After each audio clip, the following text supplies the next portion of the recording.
एखाद्या माणसाला जर सह्याद्रीचा अख्खा एक्सप्लोर केला असं म्हणायचं असेल त्याला 100 जन्म घ्यावे लागतील, एवढे रूट आहेत. घाटवाटा ट्रेक आव्हानात्मक आहेत. हो, खूप आव्हानात्मक आहेत, कारण त्यात तुम्हाला टोपोग्राफी माहीत असायला हवी, तुम्हाला नॅव्हिगेशन स्किल्स थोडे तरी यायला हवे, तर तुम्ही तुमचा रूट काढू शकता. कारण it is not always that घाट वाट ही मळलेली नाही, अति मळलेल्या वाटांवरती पण कन्फ्युजन असतं. पदरावरती एक मोठं छान चौकोनी टाकं खोदलेलं आहे, का असेल तिथे टाकं, कोणी ते बनवून घेतलं असेल, हे असे प्रश्न जेव्हा पडतात ना तेव्हा असं वाटतं की अरे मला त्या काळात जाऊन बघायचं की कोणाला असं वाटलं इथे टाकं असावं. साल्लेर पुन्हा बघायचं आहे. 2006 साली जो साल्लेर आम्ही बघितला, अनुभवला, पुन्हा एकदा आयुष्यात बघायची इच्छा आहे. कारवीचा ऐन पूर्ण बहरलेली कारवी. एखाद्या गावामध्ये तुम्ही सकाळी सकाळी अचानक टपकला की त्याच्यामध्ये एक मुलगी दिसते, तर मुलगीला बघून साधारण त्यांच्या रिएक्शन काय होतं? खूप वियर्ड अनुभव येतात ना. तुम्ही दरोडेखोर आहात ना, इथे अजिबात थांबायचं नाही, चोर आले चोर. मी त्यांच्याशी खूप कम्युनिकेट करत आणि एकटी मी मुलगी आणि बाकी 5 आहे. एक काठी घेऊन तो माणूस बाहेर आला आणि ऐकायलाच तयार होईना आणि आजूबाजूच्या घरांना आवाज द्यायला लागला. मग तेव्हा रिअलाइज झालं आणि त्यांच्या आवाजामुळे आजूबाजूची कुत्री पण भुंकायला लागली. So that was the point where we had to take a decision की आता ह्यांना कन्व्हिन्स करायला आपल्याला जमणार आहे की नाही जमणार आहे, आणि नाही झालं तर ह्याचं काय होणार आहे, म्हणजे पुढे हे लोक कसं रिॲक्ट करतील. So I told my group की हे नाही आपल्याच्याने हँडल होणार आहे, we need to flee. So घाटवाटा म्हणजे आपण ज्याला म्हणतो माउंटेन पासेस. माउंटेन पासेस म्हणजे काय, तर समजा एखाद्या डोंगर रांगेच्या अल्याड आणि पल्ल्याड 2 गावं असतील आणि या गावकऱ्यांचं एकमेकांकडे येणं जाणं असेल तर ते कसे येणार, ते पूर्ण घाट म्हणजे डोंगर रांगेला वळसा मारून तर नाही येणार, मग ते काही डोंगर वांग ओलांडून येणार. सो ह्या डोंगर ओलांडून येणाऱ्या वाटा म्हणजे माउंटेन पासेस किंवा त्याला आपण घाटवाटा म्हणतो. घाटवाटा हा जो प्रकार आहे, तर तुला काय वाटतं साधारण की आत्ताची पिढी आपली फिरते, तर ह्याच्या पुढची पिढी या घाटवाटाने या प्रकारावरती येईल का? ज्या वेळेस अंधार पडलाय, तुम्हाला माहिती आहे बिबट्या आहे, तर तुम्हाला थर्ड वॉर्निंग कॉल येतं, सगळेच घाबरतात. आपण किती म्हटलं मला बघायचंय तरी त्या मोमेंटला भीती वाटतेस, सगळे धावायला लागले. सगळे धावायला लागल्यावर आमच्याबरोबर यज्ञेश होता, त्याला अजिबात धावण्याचं काही स्ट्रेंथ बिन नव्हती आणि त्याचं वेगळं लॉजिक असतं. तुम्ही कशाला धावताय, तुम्ही काय त्याला बीट करू शकणार आहे का, असं तो जोरदार ओरडायला लागला. आम्ही धावतोय, धावता धावता सागर त्याच्याकडे वळून म्हणतो आम्हाला त्याला नाही, फक्त तुला बीट करायचं.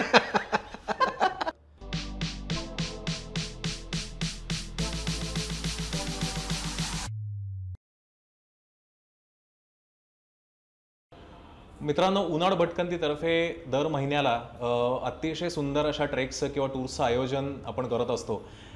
तर या ट्रेक्स किंवा टूरच्या संदर्भात तुम्हाला जर अधिक माहिती हवी असेल किंवा या ट्रेक्स किंवा टूर्सला तुम्हाला जर जॉईन करायचं असेल तर व्हिडिओच्या खाली डिस्क्रिप्शनमध्ये आम्ही एका व्हॉट्सअप ग्रुपची लिंक देत आहोत. तो व्हॉट्सअप ग्रुप नक्की जॉईन करा. नमस्कार. उनाड भटकंती प्रस्तुत उनाड ट्रॅव्हल गप्पा आणि गोष्टीच्या ह्या पॉडकास्टमध्ये मी देवा घाणेकर तुमचं सगळ्यांचं सहर्ष स्वागत करतो. आजच्या ह्या पॉडकास्टला आपल्या ज्या वक्त्या आहेत, बरेचसे जे पॉडकास्ट आपण बघितले ते त्याच्यामध्ये सगळे वक्ते होते. आज वक्त्या आपल्याला लाभलेल्या आहेत आणि त्या वक्त्या आहेत डॉक्टर प्रीती पटेल. नमस्कार. नमस्कार. डॉक्टर प्रीती पटेल ह्या घाटवाटांवरती प्रचंड प्रमाणात फिरलेल्या आहेत, अजूनही सातत्याने फिरत आहेत, ज्या लेखिकासुद्धा आहेत आणि एक उत्तम गिर्यारोहक आहेत. तर आज घाटवाटा ह्या त्यांच्या आणि माझ्या स्वतःच्या आवडीच्या विषयावरती आम्ही त्यांच्याशी गप्पा मारणार आहेत. ह्या भटकंतीच्या दरम्यान जर कोणाला घाटवाटा म्हणजे घाटवाटा ट्रेक जर करायचं असेल तर तुमची साधारण तयारी कशी असते? सो घाटवाटांची ट्रेक म्हणजे तुमचं ओव्हरऑल ट्रेकिंग म्हणजे तुमचं काय कौशल्य आहे हे पणाला लावणारे असतात. आपण घाटवाटांचा जर ट्रेक करणार असेल तर 2 गोष्टी आपल्याला एकदम व्यवस्थित माहीत असायला हवी की घाटवाटेची सुरुवात कुठून होते आणि ती अल्टिमेटली कुठे संपते.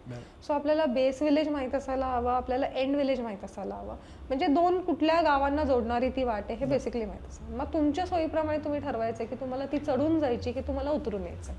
समजा एखादा रूट असा असेल ज्याला खूप स्क्री आहे किंवा रॉक पॅचेस आहेत, तर रॉक पॅचेस उतरण्यापेक्षा चढणं सोपं असतं. सो मग अशा वेळेस आपण त्या रूट चढून जायला प्रिफर करतो.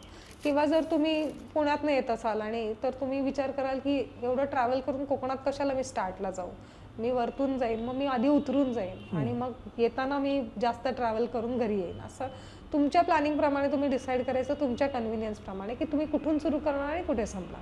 त्याच्यानंतर जर आधी कोणी तो रूट केला असेल तर त्याच्याबद्दल तुम्हाला त्याचं काय राईटअप असेल तर ते वाचायला हवं की काय म्हणजे कशी वाट आहे, त्याची काठिण्य पातळी किती आहे, पाण्याची काय सोय आहे, किती ड्युरेशन तुम्हाला होईल, एलिव्हेशन गेन किती होईल. कुठल्या सीझनसाठी ती प्रिफरेबल आहे, कुठल्या सीझनला अवॉइड करावी. जसा एखाद्या घाटवाट्याच्या खाली कुठेतरी जर एक पाण्याचा ओहोळ असेल, तो ओलांडावा लागत असेल, तर पावसाळ्यात युजली आपण अशी वाट करू नये, कारण अचानक खूप पाऊस झाला तर ओहोळाचं पाणी वाढेल आणि तुम्हाला क्रॉस करायला may be it is difficult. किंवा एखाद्याला खूप एक्सपोजर आहे आणि म्हणजे तुम्हाला कारवी वगैरे असेल तर त्याचा उपयोग होतोय आणि त्याच एक वर्ष एखादा असं वर्ष तुम्ही निवडलं जिथे कारवीला फुलं येऊन गेलीत आणि आता कारवी मेली आहे सगळी, सो तुम्हाला आधाराला काहीच नसेल आणि मग तो रूट करायला तुम्हाला खूप डिफिकल्ट जाईल. किंवा आता आपण आग्याचा कडा, आग्याची नाळ म्हणतो, तर त्याला का म्हणतात, तर तो इकडे एखाद्या कड्याला आग्याची मोळ असतात, आग्या नावाच्या मधमाशीची. सो अशा रिजनमध्ये जेव्हा तुम्ही जात असाल, तुम्हाला माहिती तिथे मधमाशांची पोळी आहेत, तर तुम्ही युजली गरमीच्या सीझनमध्ये जाणं टाळावं किंवा जेव्हा फुलांचा बहर येतो त्या सीझनमध्ये जाणं टाळावं. सो असं तुम्हाला एक जनरल आढावा घ्यायला लागेल की त्या घाटवाटेचं वैशिष्ट्य काय आहे आणि कुठल्या सीझनला ती प्रिफरेबल आहे, डुएबल आहे, त्याप्रमाणे तुम्हाला त्याचं पूर्ण प्लॅनिंग करायला लागेल. तर तुम्हाला रूट माहीत असायला हवा, रूटची काठिण्य पातळी माहीत असायला हवी, अंदाजे किती वेळ लागेल ते माहीत असायला हवं आणि पाण्याचे स्रोत तुम्हाला माहीत असायला हवे. ह्याच्या पलीकडे जर तो खूप मोठा रूट असेल आणि त्याच्यावरती आणखीन काही इश्यूज असतील, जसं मे बी तुम्हाला 7-8 तासाचा हाईक आहे आणि आजूबाजूला 7-8 तासापर्यंत गाव नाही आहे, तर अशा वेळेस समजा एखादी इमर्जन्सी सिच्युएशन आली तर तुम्ही कुठे स्टे करू शकता, त्याचा तुम्हाला थोडाफार अंदाज असायला हवा.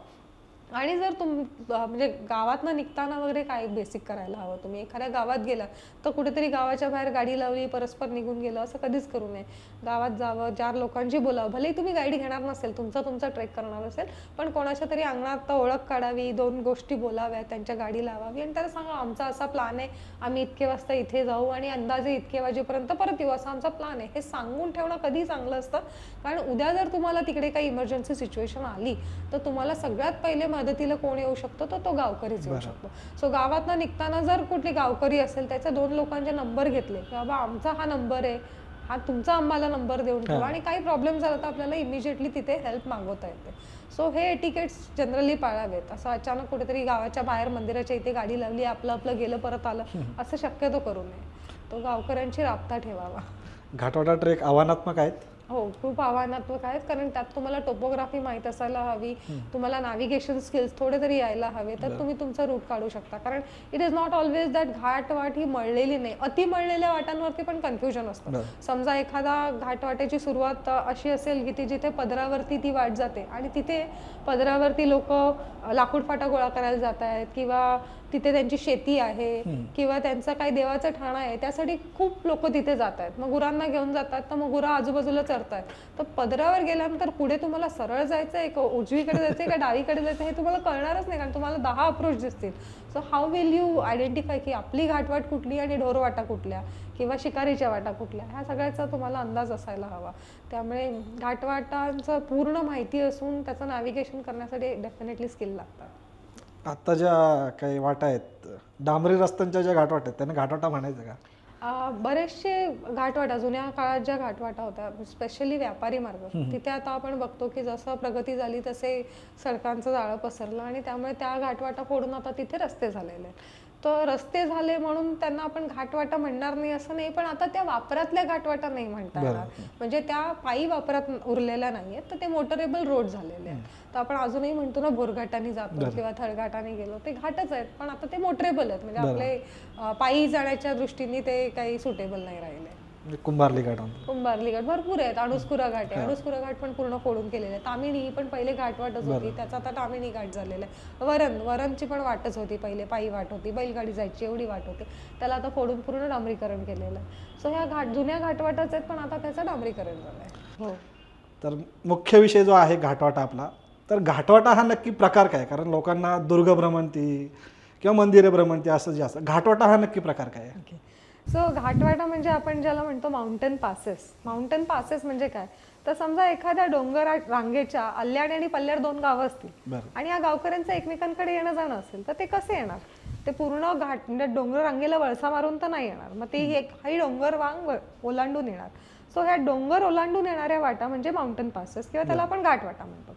स्पेशली महाराष्ट्राची जेव्हा आपण जॉग्राफी बघतो तर त्यात काय आहे, महाराष्ट्राचे 2 वेगळे भाग पडतात ते सह्याद्री रांगेमुळे. अरबी समुद्राला पॅरलल एक सह्याद्रीची रांग आपली पसरलेली आहे आणि अरबी समुद्र आणि सह्याद्रीची रांग ह्याच्यामधली जी चिंचोळी पट्टी आहे त्याला आपण कोकण म्हणतो. आणि या सह्याद्री रांगेच्या पूर्वेकडे जो भाग आहे तो दख्खन पठार आपण ज्याला म्हणतो, त्या दख्खन पठाराचं एलिव्हेशन बऱ्यापैकी वर आहे कोकणापेक्षा. मग समजा या कोकणातल्या गावातल्या लोकांना ह्या पठारावरच्या गावातल्या लोकांना भेटायचं असेल किंवा त्यांचा एकमेकांचा जो काही रोटी बेटी व्यवहार असेल किंवा व्यवहार असेल कुठल्याही प्रकारचा, त्यासाठी त्यांना एकमेकांकडे यायचं जायचं असेल तर त्यांना ही सह्याद्री माउंटेन रेंज ओलांडणं अपरिहार्य आहे. सो ह्या डोंगर रांगांना ओलांडून येणाऱ्या वाटा ज्यांचा गावकऱ्यांना एकमेकांना कनेक्ट करण्यासाठी वापर केला त्यांना आपण घाटवाटा म्हणतो. आणि अशा काही घाटवाटांचा वापर मला वाटतं काही पूर्वी व्यापारी मार्गासाठी सुद्धा वापर केला. ऑब्व्हियसली जेव्हा आपण म्हणतो की एखादं राज्य आलं म्हणजे राज्य करता आले, आणि राज्य करता आले म्हणजे त्यांना राज्य करण्यासाठी व्यापार आला पाहिजे. व्यापार आला म्हणजे जकात आली, म्हणजे राज्यकर्त्यांना जे रेव्हेन्यू मिळणार आहे तो या जकाती मार्फत मिळणार आहे. आणि हा जो व्यापार होणार आहे तो बाय रोड बाय सी सगळ्याच रूटने होणार आहे. तर आपल्याला माहिती आहे कोकणामध्ये पूर्वापारपासून बंदरं होती, जसं चौलचं बंदर होतं, त्याच्या वेंगुर्ल्याचं बंदर होतं, इकडे कोकण नालासोपारा ही बंदरं होती. सो सी रूटनी येणारा जो समुद्रमार्गे जो माल यायचा तो या बंदरांवरती यायचा. आणि मग हा बंदरांवरती आलेला माल मग पुन्हा राजधानीच्या ठिकाणी किंवा व्यापारी केंद्रांवरती न्यायला हवा, तर तो ह्या सह्याद्री डोंगर रांग ओलांडून जाणार कसा. सो हा माल जेव्हा व्यापारपेठांपर्यंत नेला गेला त्यासाठी जे सुकर मार्ग बनवले गेले हे डोंगर ओलांडून जाण्यासाठी, ते हे घाटवाटाच आहेत, फक्त ते व्यापारी मार्ग आपण म्हणू शकतो त्यांना. शेवटी डोंगर ओलांडूनच जाणार आहे त्यामुळे हा घाटवाटाच आहे. पण ते म्हणजे एवढा माल जर तुम्हाला घेऊन जायचा तर तो जनावरांवरती लादून नेला जाणार, तर त्या दृष्टीने ते मार्ग सुकर केले गेले आणि त्याचा व्यापारी मार्ग म्हणून वापर केला गेला. अशा आपल्याकडे कोणते कोणते मार्ग आहेत? आपल्याकडे सगळ्यात फेमस म्हणजे कल्याण आणि जुन्नर किंवा प्रतिष्ठान यांना जोडणारा मार्ग म्हणजे नाणेघाट.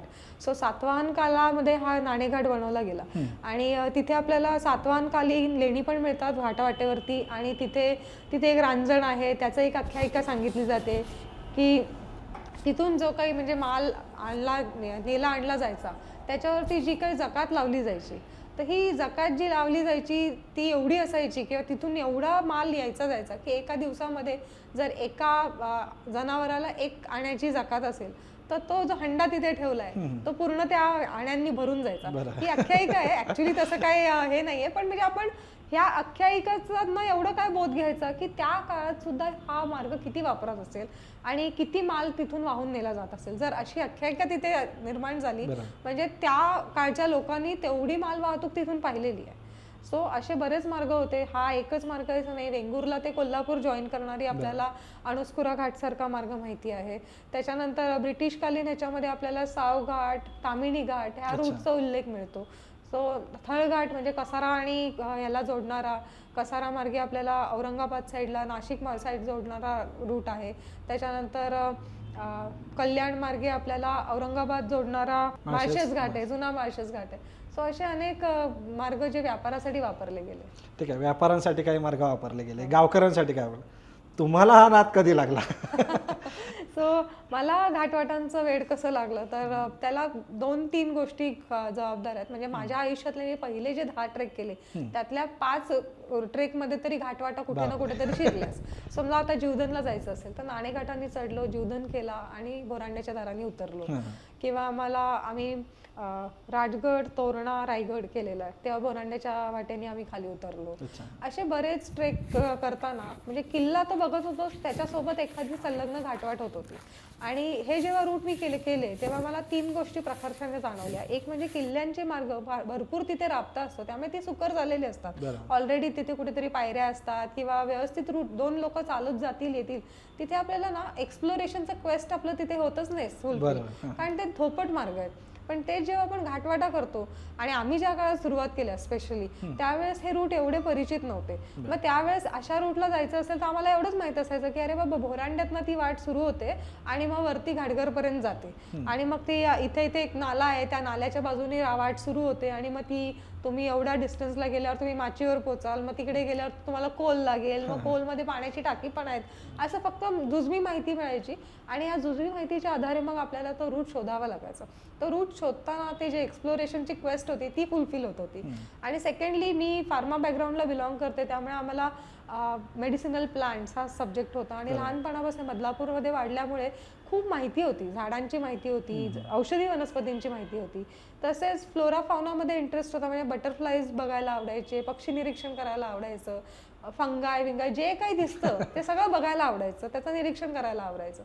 मग हे घाटवाटांचे रूट करताना ह्या सगळ्याचा अनुभव मिळायचा, कारण जंगल भरपूर असायचं, त्यामुळे फ्लोरा फाउना मिळायचा, पक्षी मिळायचे, कधी कधी रुस्टिंगचे बटरफ्लाईज मिळायचे, कधी कधी एखादा रेअर स्पीशीज बघायला मिळायचं. तो हे जास्त आकर्षण करणारं होतं. त्यामुळे आणि सगळ्यात इम्पॉर्टंट गोष्ट सगळ्यात म्हणजे आपण जेव्हा हे घाटवाटांचे रूट करतो, ह्या घाटवाटांवरती कुठे ना कुठेतरी आपल्याला गावकरी भेटतात.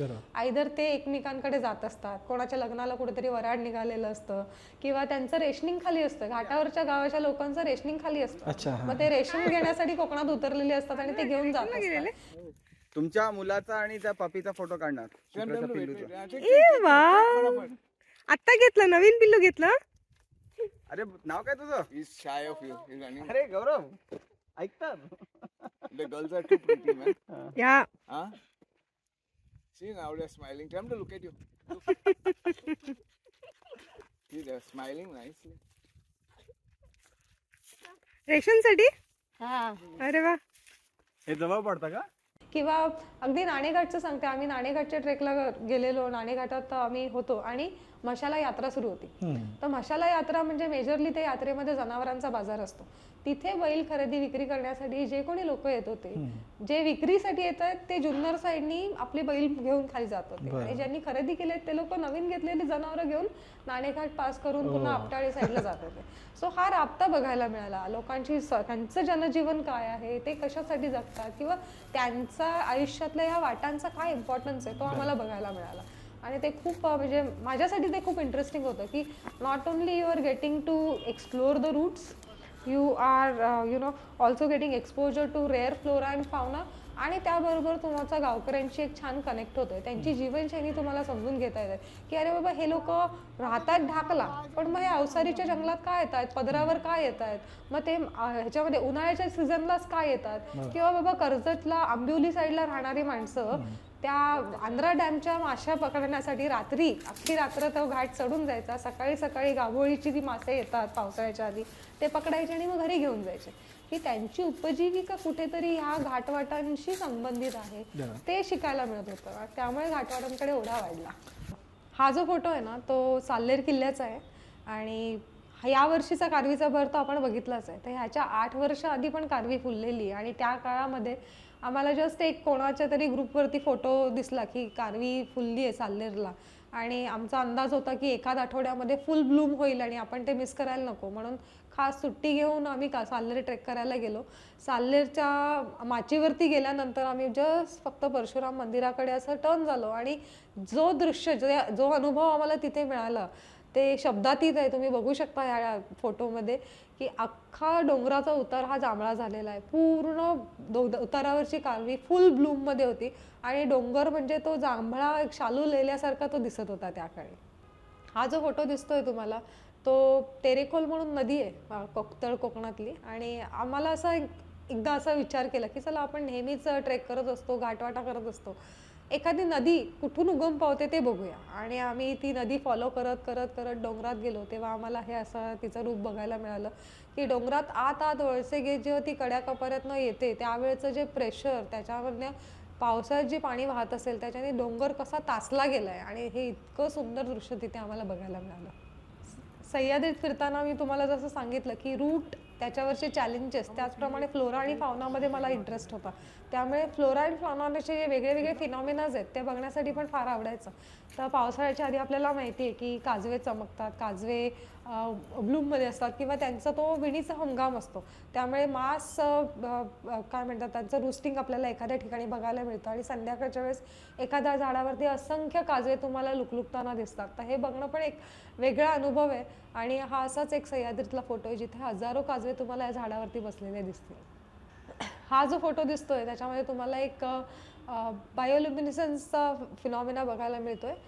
डोंगरामध्ये दमट हवामानामध्ये जंगलामध्ये आपल्याला रात्री चमकणाऱ्या बुरशा दिसतात, तो झाडाच्या खोडावरती ही वाढलेली बुरशी आहे आणि रात्रीच्या अंधारामध्ये तिच्या बायोल्युमिनेसन्समुळे ती जी चमकते ती असे आपल्याला बघायला मिळते. राजमाचीच्या जंगलामध्ये ह्या सर्रास दिसतात पावसाळ्यामध्ये. घाटवाटा हा जो प्रकार आहे तर तुला काय वाटतं साधारण की आत्ताची पिढी आपली फिरते तर ह्याच्या पुढची पिढी या घाटवाटाने या प्रकारावरती येईल का? डेफिनेटली. म्हणजे आता आम्ही करतो जेव्हा घाटवाटा करतो तेव्हा नेहमी हा प्रश्न येतो तुझ्या किती वाटा झाल्या आहेत किंवा आता तुझा हा रिजन संपला असेल ना. कधी कधी आम्हालाही असं वाटतं की अरे आपण इतके वेळा गेलो इतके रूट केले आता आपला रिजन संपला असेल. पण जेव्हा कधी कधी असं होतं की आपण चल आता आज संडे फ्री पडलोय तर जाऊया एक रिपीट करूया आणि रिपीट करायला जातो आणि तिकडे जाऊन कोणाशी तरी बोलतो तेव्हा नाही इथून पण एक वाटे ह्या गळीनी पण जाता येतं. तर it is a never ending story. म्हणजे एखाद्या माणसाला जर सह्याद्रीचा अख्खा एक्सप्लोर केला असं म्हणायचं असेल त्याला 100 जन्म घ्यावे लागतील. एवढे रूट आहेत. आणि ऑब्व्हियसली आता आपण बघतोय जसं सोशल मीडियावरती रूट्सची माहिती मिळते तसे नवीन नवीन लोक जातात. कोणतरी कुठेतरी चुकतो आणि दुसऱ्या डेस्टिनेशनला जातो आणि तिथून त्याला नवीन इन्फॉर्मेशन मिळते अरे आता आपल्याला परत नवीन वाटेला जायची गरज नाही इथून आणखीन एक रूट आहे. सो अशा नवीन नवीन रूट्सची आपल्याला इन्फॉर्मेशन मिळतच राहणार आहे आणि हे एक्सप्लोरेशन होतच राहणार आहे. No doubt. घाटवाटांमध्ये असं वाटतं का की डॉक्टर प्रीती पटेल अजून तयार होतील अशा की आहेत आत्ताही असतील. कधी कधी असतं सगळ्याच सोशल मीडियावरती तेवढे पॉप्युलर होतात असं नाही आहे. तर अजून माझ्यापेक्षाही जास्त करणारे पण लोक डेफिनेटली आहेत आणि मुली पण आहेत. फक्त एवढंच आहे की ते लीड घेत नसतील ग्रुपसोबत जात असतील किंवा ते लिखाण केलं नाही किंवा सोशल मीडियावरती तेवढं पॉप्युलर झालं नाही त्यामुळे आपल्याला माहीत नसतील. पण definitely I am not the only one. बरेच जण अजून आहेत फिरणारे. या सह्याद्रीमध्ये काही घाटवाट आहेत त्या थोड्या चॅलेंजिंग आहेत. तर असं वाटलं का कधी कशाला आलो इकडे तडमडायला वगैरे अशा कुठल्या वाट आहेत? असं कधी कधी वाटून जातं कारण कधी कधी काय असतं आता घाटवाटांचं पण सीझननुसार त्याची काठिण्य पातळी बदलत जाते. आपण एखादा रूट केलेला असतो तो आपण पावसाळ्यानंतर केला आहे थोडंसं गवत बिवत आहे छान आजूबाजूला आपल्याला कारवी आहे आधाराला आपण छान करून गेलो आणि तेव्हा काहीच नाही वाटत. आणि ड्राय सीझनमध्ये आपण आलो वणवा पेटून गेलाय सगळं मोडलंय आणि त्यावेळेस आपल्याला असं वाटतं की अरे काय इथे आधाराला पण काही नाही इन्क्लिनेशन एवढं आहे पाय राहत नाही माती भुसभुशीत झालेली आहे. तर आम्ही असंच कुर्डुगडच्या बाजूला चिपेचं दार म्हणून आहे तर ते चिपेचं दार करायला गेलेलो आणि सगळ्यांचे ब्लॉग बी वाचून इव्हन हा प्रसाद जाऊन आलेला त्यांनी सांगितलेलं काही नाही अशी छान झिगझॅग रूट आहे कारवी बिरवी असते त्यातनं आपल्याला जाता येतं. जेव्हा आम्ही गेलो त्याच्यात 2 दिवस आधीच का 1 दिवस आधी कोणीतरी तिथे वणवा घातलेला त्यामुळे ते सगळं गवत बिवत जळून गेलेलं आणि 80 डिग्रीचा उतार आहे. तुम्हाला फुल खाली पदरापर्यंत दिसते किती आपण घसरलो तर आपलं काय होणार आहे. आणि पूर्ण माती पण भुसभुशीत झालेली त्यामुळे आपल्याला उभं पण राहता येत नव्हतं. उभं राहिलं की पाय सरकतोय खाली घसरतोय.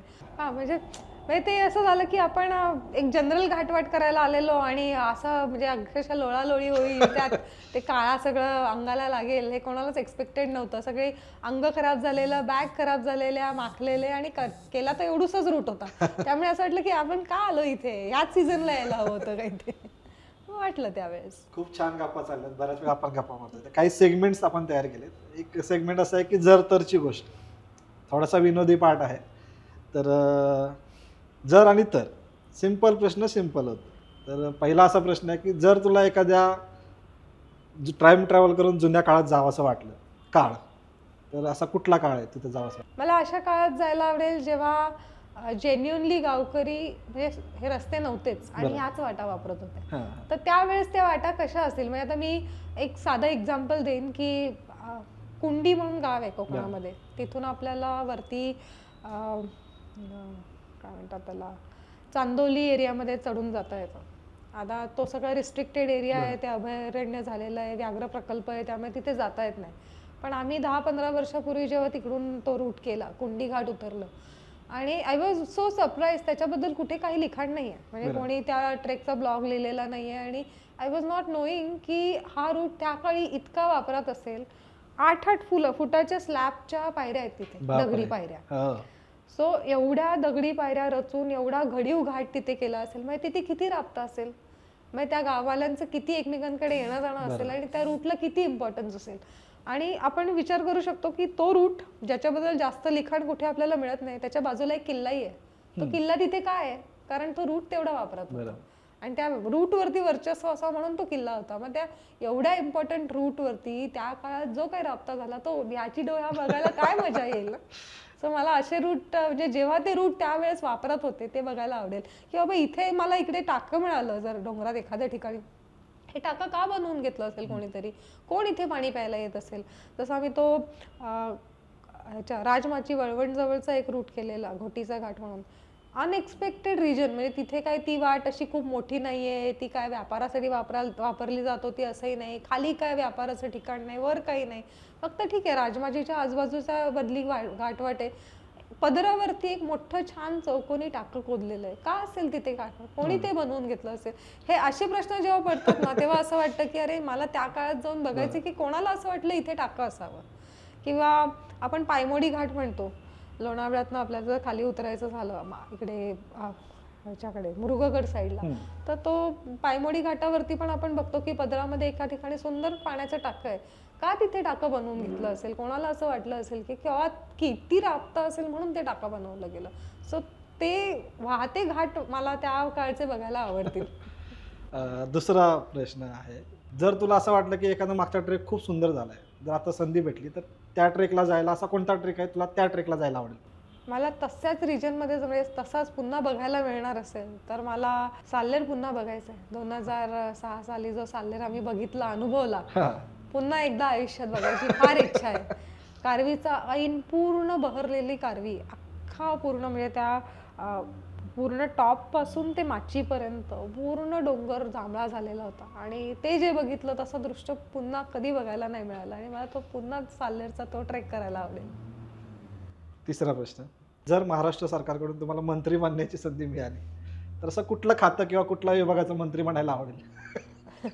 कुठलं खातं आणि मंत्री मला हे माहित नाही, पण मी एवढं सांगेन की मला अशी काही संधी मिळाली तर हे डोंगरांच्या कडेला आणि म्हणजे डोंगरांच्या पायथ्याशी हे जे प्लॉटिंगचं प्रकरण चालू आहे ना, त्या सगळ्यावर मी बंदी आणेन, ॲब्सोल्यूट बंदी आणेन. आणि कुठलीही जी घाटवाट वापरात होती आहे होऊ शकते तिकडे जाण्याचा ॲक्सेस बंद करण्याची परवानगी कोणालाही देता येणार नाही, असा काहीतरी नियम मी नक्की करेन.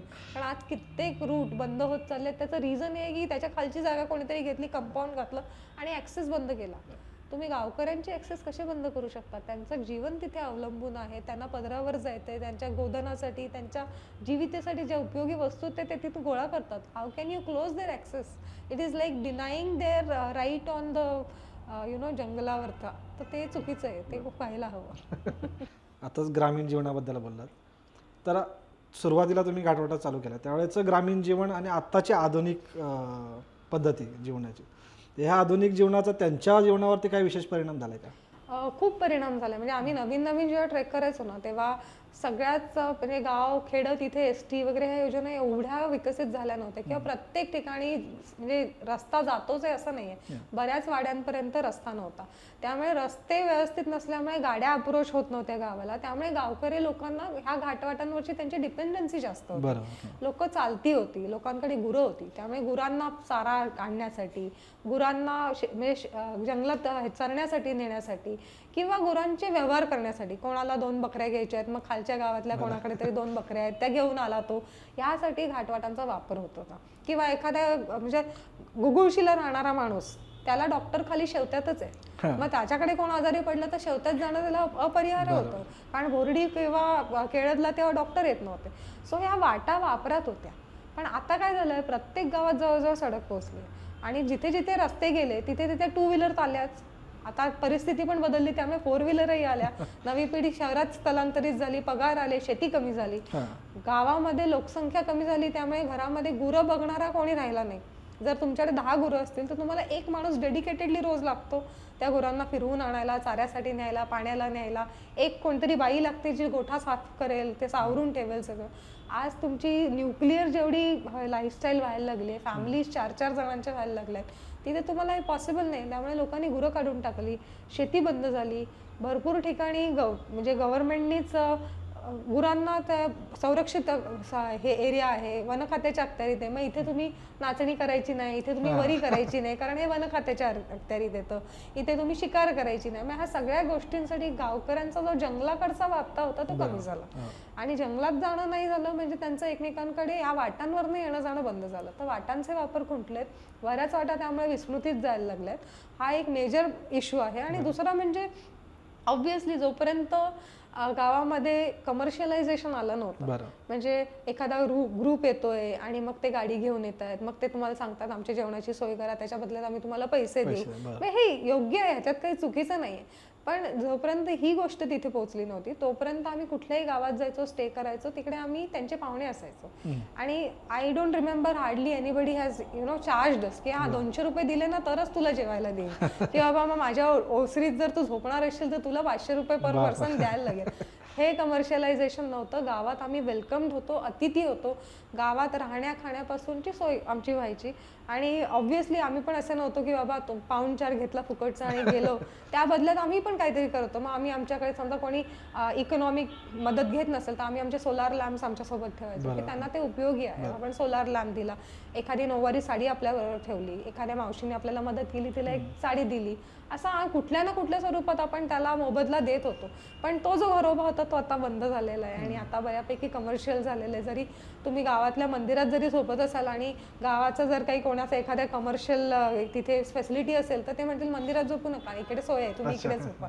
सो हे रिस्ट्रिक्शन ट्रेकर मंडळींवरती पण आलेले आहेत.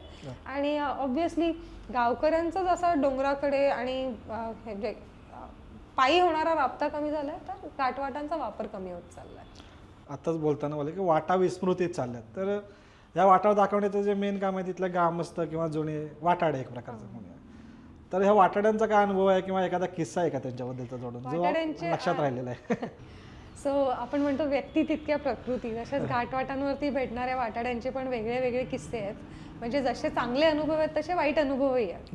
सो माझ्या पुस्तकामधल्या पहिल्याच लेखामध्ये मी जो अनुभव लिहिलाय त्याच्यामध्ये जे आमचे सोबत मामा आलेले त्यांनी आधीच ठरवलेलं की आपल्याला काय ह्या मुलांना एक पूर्ण दिवस द्यायचा नाहीये, त्यांना असं कुठेतरी ठिकाणी नेऊन सोडायचं की जिथून ते स्वतःच सांगतील की बाबा इथून आम्ही जाऊ शकत नाही, आता परत मागे चला.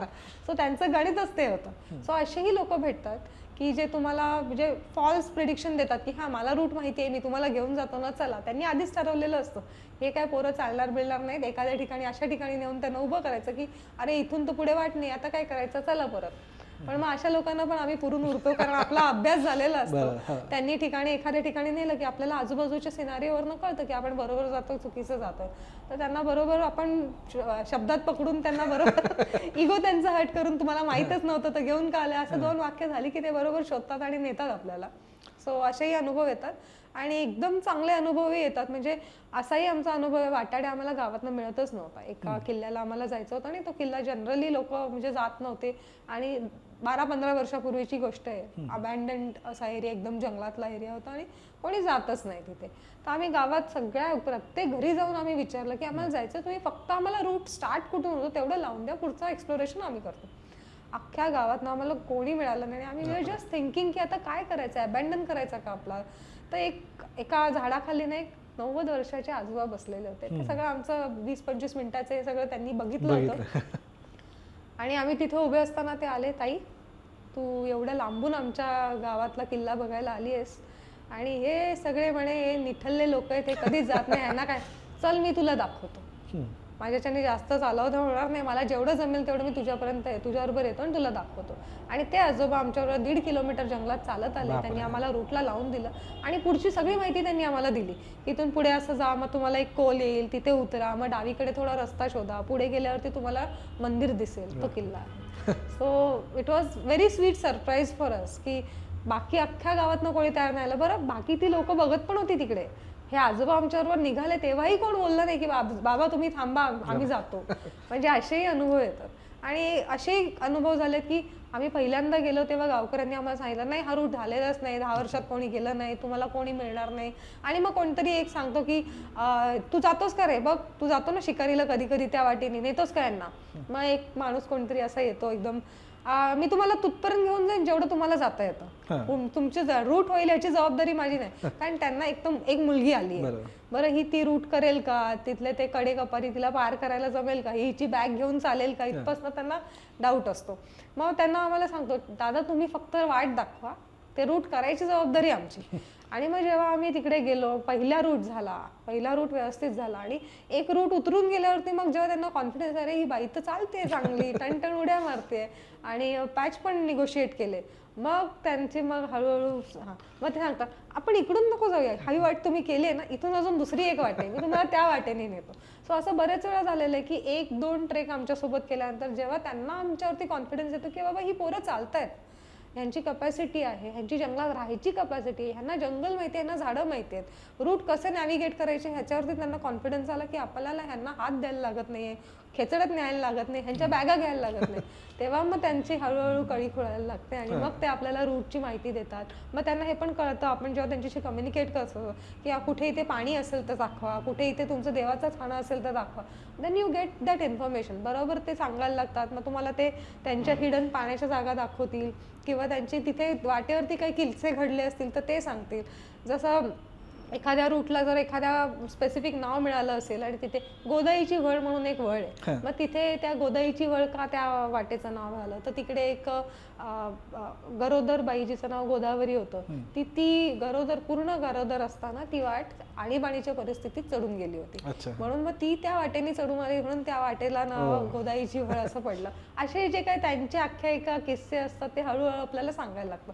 पण त्यासाठी पहिले त्यांचा तुमच्यावर विश्वास बसायला हवा आणि विश्वास बसला की मग ते आपला घरोबा होतो, ते घरच आपलं होतं त्या गावातलं. आणि अशी प्रत्येक गावामध्ये माझी अशी घरं आहेत, त्या एखाद्या घरामध्ये मी जवळजवळ 20 ते 25 वेळा जाऊन आले. ते आमच्याकडे येतात, आम्ही त्यांच्याकडे जातो, इतका घरोबा पण होतो. सो वाटाड्यांचा दोन्ही प्रकारचे अनुभव आहेत, चांगले बुरे दोन्ही आहेत.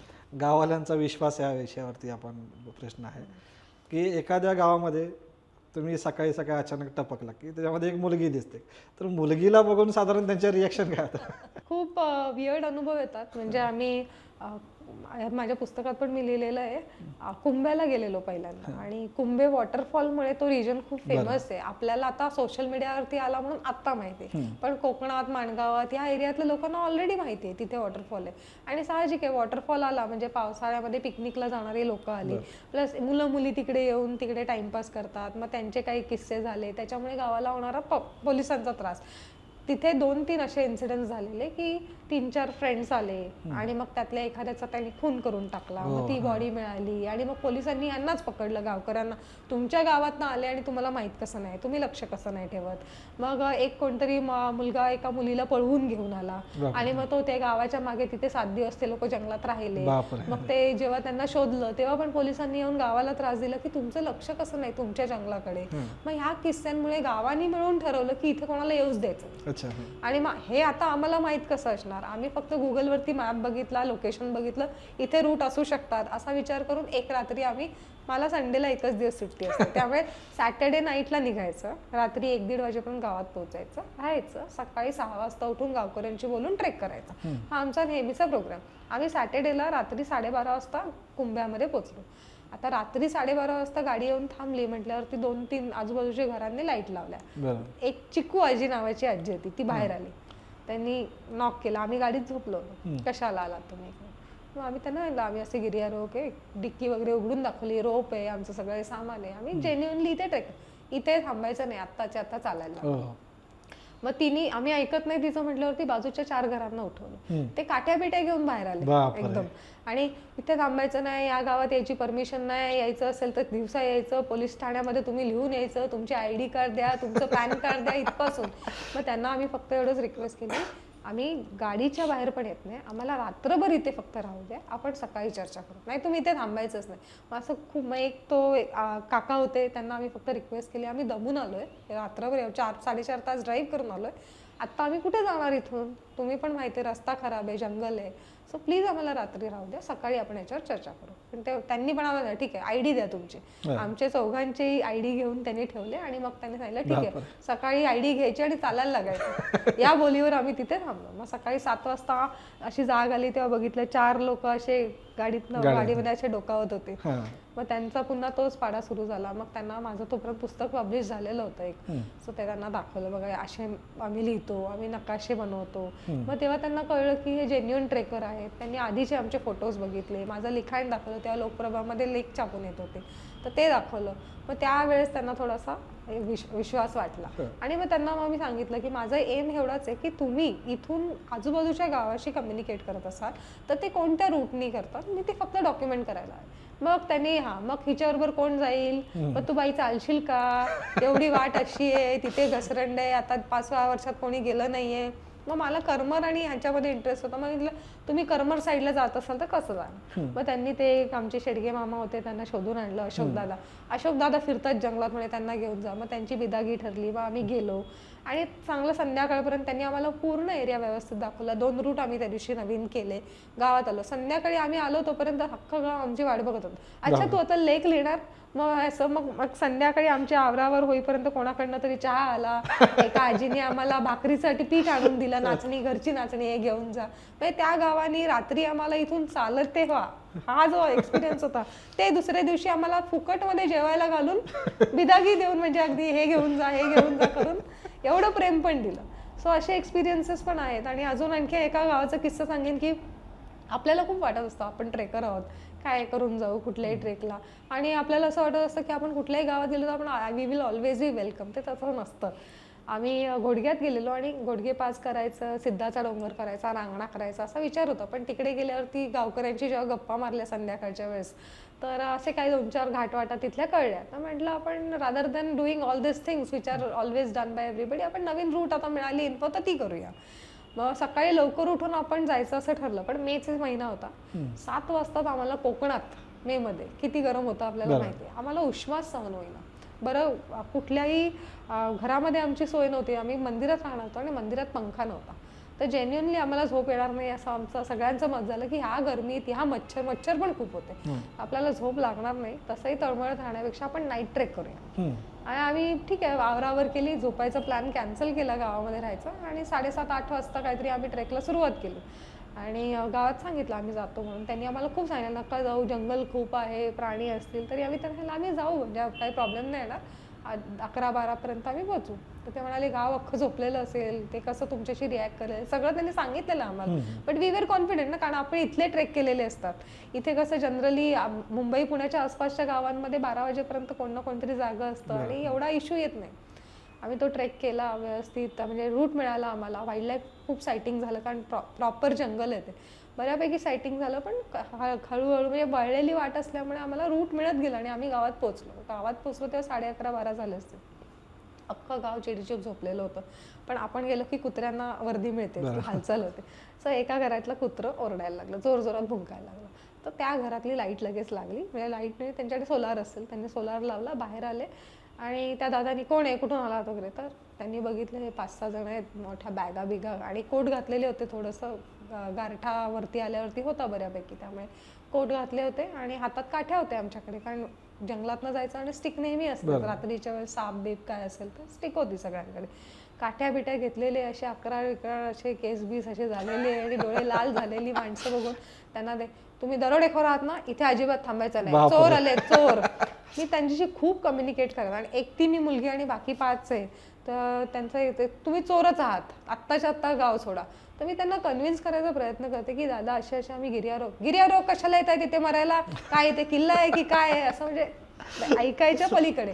आणि काठी घेऊन तो माणूस बाहेर आला आणि ऐकायलाच तयार होईना आणि आजूबाजूच्या घरांना आवाज द्यायला लागला. मग तेव्हा रिअलाइज झाला आणि त्यांच्या आवाजामुळे आजूबाजूची कुत्री पण भुंकायला लागली. So that was the point where we had to take a decision की आता ह्यांना कन्व्हिन्स करायला आपल्याला जमणार आहे की नाही जमणार आहे, आणि नाही झालं तर ह्याचं काय होणार आहे, म्हणजे पुढे हे लोक कसं रिॲक्ट करतील. So I told my group की हे नाही आपल्याच्यानी हँडल होणार आहे, वी नीड टू फ्ली. आम्ही धडाधड जी वाट मिळेल त्याच्यानी म्हणजे पुढे चालायला लागलो. फुल स्पीडनी आम्ही चालत होतो. जसं आम्ही पुढे जातो तर सगळे कुत्रे भुंकत होते, एक गावातले लोक उठत होते आणि आवाजाने ते सगळे एकत्र, ते गावात सगळे 5-6 जण एकत्र आले. त्यांनी अजून 4 लोकांना हाका मारल्या, सगळे काठी घेऊन आमच्या मागे लागले. त्या पण ते सगळे येण्याच्या मध्ये आम्ही थोडा स्पीड घेतला आणि एकदम गावाच्या एंडला पोहोचलो. आता ते आमच्यापासून अगदी 2 मिनिटाच्या वॉकवरती मागे होते, टॉर्च बिर्च घेऊन सगळे येत होते. आणि तिथून पुढे तर पूर्ण जंगल आहे, पाडगावपर्यंत जायला काहीच नाही. म्हटलं ह्यांनी आपल्याला गावाच्या बाहेर काढलं तर आपण जाणार कुठे एवढ्या रात्री, जंगलात स्टे करणं काही सुटेबल नाही आहे. प्लस हे लोक आपल्याला आत्ता जर मग गावातनं आपण बाहेर जात ना ते आपल्या दोरीबिरीने बांधूनच ठेवणार, त्याच्यापेक्षा काही पलीकडे मारहाण केली तर आणखीन आपण काय करणार, आणि आपण त्यांना काय दोष द्यायचा. त्यांनी इथे चोरच बघितलेले आहेत, त्यामुळे त्यांना तसंच वाटणार आहे. त्यांना काय माहिती की कोण गिर्यारोहक रात्री 12 वाजता गावात चढून येतील. सो एक आमच्या सुदैवाने एक असं आम्हाला घर दिसलं जे स्लॅबचं घर होतं. अख्ख्या गावात ते एकच स्लॅबचं घर होतं आणि त्याला बाजूनी जिना होता. सो आम्ही म्हटलं आता आपल्याकडे काही ऑप्शन नाही, पटकन या जिन्याने वर चला आणि आडवे होऊन झोपून जा, त्यांना दिसलं नाही पाहिजे आपण. सो ते गाववाले आमच्याकडे येईपर्यंत आम्ही फुल स्पीडनी त्या जिन्याने वर गेलो आणि गच्चीत आडवे झोपलो. सो गाववाल्यांना आम्ही दिसलो नाही, कुत्र्यांना पण कळलं नाही आम्ही कुठे गेलो. ते त्या घराभोवती घुटमळत राहिली, भुंकत राहिली, पण कोणाला अंदाज नाही आला की आम्ही वर गेलो असं. आणि ऑब्व्हियसली ना गावचे पण असे विचार करतील का अरे आलेले लोक कोणाच्या तरी गच्चीत, त्यांनी असा विचारच नाही केला. ते त्याच रस्त्याने पुढे अजून थोडे गेले, अर्धा किलोमीटर गेले, परत मागे आले, परत त्या घराच्या इथे थांबले. मग त्यांनी काहीतरी डिस्कशन केलं आणि सगळेजण जाऊन झोपले. तो 1 तास की हे कोण आता परत आमच्या मागे येत नाहीये, that was a crucial time. म्हणजे आम्ही खूप धास्तीत होतो की बाबा आले तर आपण काय रिॲक्ट करायचं. पण लकीली कोणी आलं नाही. 1-1.5 नंतर आम्ही पण झोपलो शांतपणे, आवाज न करता. त्याच गच्चीमध्ये आम्ही झोपलो. सकाळी गाव जागा व्हायच्या आत आम्ही उठलो आणि बाहेर पडलो. सो असेही एक्सपिरियन्सेस आहेत की always we will not be welcome. आणि त्यात ते गावचा दोष नाही आहे, त्यांचे जे पास्ट एक्सपिरियन्सेस आहेत त्याप्रमाणे ते रिॲक्ट होत असतात. So we should not always take them for granted की आपण कधी जाऊ आणि we will be welcome. So त्यासाठी पण आपण तयारीत राहायला हवं. कायम असं संघासोबत ठेवून तुम्ही भटकंती केली, पण असा कुठला अनुभव आहे का कधी सोलो केला? एक सिच्युएशन माझ्या लाईफमध्ये अशी आलेली की आता मी प्रत्येक संडेला, प्रत्येक सुट्टीच्या दिवशी ट्रेक करणारी, आणि अचानक असा एक पिरियड आला की 3 महिने मला ट्रेकलाच नाही जाता आलं. तर तुम्ही प्रत्येक ट्रेकरला माहिती आहे अशी तुमची काय घुसमट होईल, तुम्हाला 3 महिने कुठे जाता नाही आलं. माझं तसंच झालेलं. आणि त्यानंतर पण माझ्या लाईफमध्ये असा पुढचा पिरियड होता की अजून 1-2 महिने मे बी मला ट्रेक नाही करता येणार, पण मध्ये 4 दिवस मी फ्री आहे. सो मग मी खूप खुश होते की अरे 4 दिवस तर मी 1 दिवस पण घरी राहणार नाही, मला बाहेर जायचं. आणि मी माझ्या जनरल ग्रुपला विचारलं तर प्रत्येकाचंच काही ना काहीतरी निघालं. माझ्या इकडे असं आहे, माझ्या बाबांकडे असं आहे, मला हे झालं, एक म्हणतो मी आजारीच आहे, मला काय प्रॉब्लेम झाला, कोणीच यायला तयार होईल. आणि ते इतकं फ्रस्ट्रेशन आलं मला. ऑलरेडी मी 3 महिने नाही गेले, पुढचे 2 महिने मला ट्रेक नाही करता येणार आणि 4 दिवस घरी बसायचं नो. सो मी डिसाईड केलं मी जाणार, कोणी येत नसेल तरी जाणार. आणि मग कुठे जायचं तर नवीन काहीतरी करायचं होतं, कारण खूप दिवस घरी बसलेल्या माणसाला काहीतरी नवीन करायचं. सो आय डिसाइडेड की मी जाणार. मी अणुस्कुरा ते गगनबावडा ट्रेक करणार असा मी विचार केला. 4 पण नाही, मी ऍक्च्युली 5 दिवसाचा प्लॅन केलेला आणि मी दाजीपूर पर्यंत जायचं एवढं विचार केलेला. पण मग गेले मी इथून पब्लिक ट्रान्सपोर्टनी गेले, अणुस्कुराला उतरले. अणुस्कुराला आम्ही बरेच वेळा गेलेलो. आम्ही वाईल्ड लाईफ एक्सकर्शनसाठी, प्री मॉन्सून तिथे बरेच वेळा नेचर ट्रेलसाठी गेलेलो आहे, त्यामुळे गावचे लोक ओळखत होते. एक असं दुकान होतं जिथे आम्ही नेहमी नाश्त्याला थांबायचो, त्या दादांची चांगली ओळख होती. त्यांना आनंदच झाला मी आलेली, पण एकटी आले म्हणून पण त्यांना हे वाटलं की एकटीच कशी फिरशील. मग त्यांना मी सांगितलं माझा असा असा प्लॅन आहे. आधी त्यांना काळजी वाटली, म्हणाले नको जाऊ, जंगल खूप आहे. तिथे जंगल आहे, जेन्युअनली जंगल आहे आणि गवेरेड्यांचा चांगला वावर आहे, बिबट्याचा वावर आहे. So he was very concern about me. आणि नेमकं तिथून मी त्यांना डिस्कस केलं मी असं असं करणार आहे. पहिल्या दिवशी मी बरकीचा प्लॅन करते, त्याच्यानंतर मी वाशीला जाईन आणि मग पुढे बावड्यापर्यंत जाईन आणि बावड्यानंतर डिसाईड करेन की दाजीपूरला जायचं की नाही, असा प्लॅन माझा होता. तर आधी नाही म्हणाले, पण नंतर मग त्यांना रिअलाईज झालं की, आणि ओळखत पण होते, त्यांनी बघितलेलं होतं आम्ही किती फिरतो. म्हणाले जा तू, काही हरकत नाही आहे. मग त्यांनी मला 1-2-3 अप्रोच सांगितले की आता सध्या मी ज्या रूट डिसाईड केलेला तिथे गव्यांचा वावर आहे, कारण ऊस पिकलेला होता. सो ते म्हणाले आता तिथे जाऊ नको, गवे वाढलेले, तर तू हा अल्टरनेट रूट घे. आणि मी जस्ट गावातनं निघाले आणि माझी वॉकिंग स्टिक तुटली. तर त्यांनी बघितलं, ते बघत थांबलेले माझ्याकडे, ती राईट टर्न बरोबर घेते की नाही. इमिजिएटली ते थांबले, मला म्हणाले थांब इथे. घरात गेले, घरातनं चांगली एक काठी ज्याला आकडा वगैरे लावलेला होता ती घेऊन आले की ही घेऊन जा, आणि तुला कुठेही त्याला खिळा लावलेला आहे, कोणी जनावर आला तर तो खिळा तुला प्रोटेक्शनसाठी पण उपयोगी होईल. तर ती काठी घेऊन मग मी ट्रेक सुरू केला. अराउंड 2.5 तास चालल्यावरती मी बरकीमध्ये पोहोचले. आता बरकीमध्ये माझा प्लॅन असा होता की बरकीचा प्लॅटू आहे मोठा, खूप जंगल आहे, पण ह्यूज प्लॅटू आहे, तो बघायचा आणि मग दुसऱ्या दिवशी वाशीमध्ये उतरायचं. पण मला गावात पोहोचेपर्यंत संध्याकाळचे 5-5:30 वाजले होते. त्या दिवशी तो होणार नव्हता. आणि बर्कीच्या प्लॅटूला जायला मी एकटी जाणार नाही मी डिसाइडेड केलेलं होतं, कारण ऑलरेडी तिथे खूप वाईल्ड लाईफ आहे. तर it is not safe to go alone. माझ्याकडे GPS होता पण मला एकटं जायचं नव्हतं. आणि परत गावात येण्यापेक्षा जर मला वाशीकडे उतरणारा अप्रोच मिळाला असता तर ते माझा टाइम सेव्हिंग होणार होतं. मग मी गावात खूप चौकशी केली तर कोणीच यायला तयार होईना. एकच दादा येतील असं सगळ्यांनी मला सांगितलं, पण ते नेमकं कुठेतरी बाहेर गेलेले होते. त्यामुळे ते शेतावरती गेले, ते येईपर्यंत तुम्हाला थांबावं लागेल. मग त्या गावामध्ये जेव्हा मी तिथे पोहोचले तर एक तर गावाने कधी ट्रेकर बघितलेले नाही जास्त, त्यांना त्याचा अनुभव नाही की असे लोक येतात आणि त्यांचा आपल्याला काय सोय करायची असते.